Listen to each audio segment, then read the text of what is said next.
विष पलटुछि दयानदीर पानी कला किटकिट पानी एवं चिंता बढ़ाई कणास अंचल दयानदी जल आउ व्यवहार उपयोगी होना खोद स्वास्थ्य विभाग ए प्रसंग में लोक सतर्क कराइबा सहित दया जल को व्यवहार न करने परामर्श देछि। एही नदी जल को व्यवहार करी लोके झाड़ाबांति आक्रांत हेबा परे पुरी जिला स्वास्थ्य विभाग चेता पशिछि। प्रदूषित जल व्यवहार न करने को जिला मुख्य चिकित्साधिकारी लोकंकु अनुरोध करिसेंति।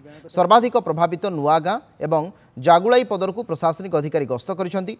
कणास अंचल शताधिक गाँवर लोके दया मकरा और रजुआ नदीर जल को पानीय जल सहित नित्य व्यवहार्य काम लगाउथिले।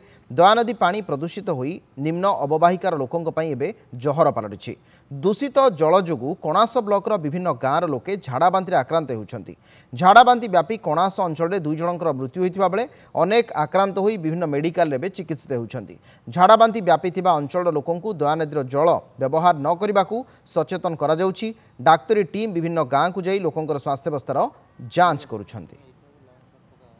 आपण तो देखिथिबे कि हमर विगत दिन रे गोटे प्रोजेक्ट अप्रूवल है कि अछि जोतरे कि हमर जो हमर कॉन्फ्लुएंस पॉइंट अछि हमर पिपिली डेलांग एरिया रे सेठी एक ट्रीटमेंट प्लांट हेबार ऑलरेडी प्रपोजल टी गवर्नमेंट रे अनुमोदित हेछि। ता पई हमर वाटको तरफ रु आसी से माने जगह मध्य देखिकी जाइछंती। तो आशा करबा से कार्यटी जल्दी संपन्न होबो ताकि प्रदूषित जो जल अच्छी ता द्वारा लोक मैंने कौन भी फर्स्ट तो डेली यूज रे किसी इश्यू हेनी से पोर्टेबल वाटर पाइबे।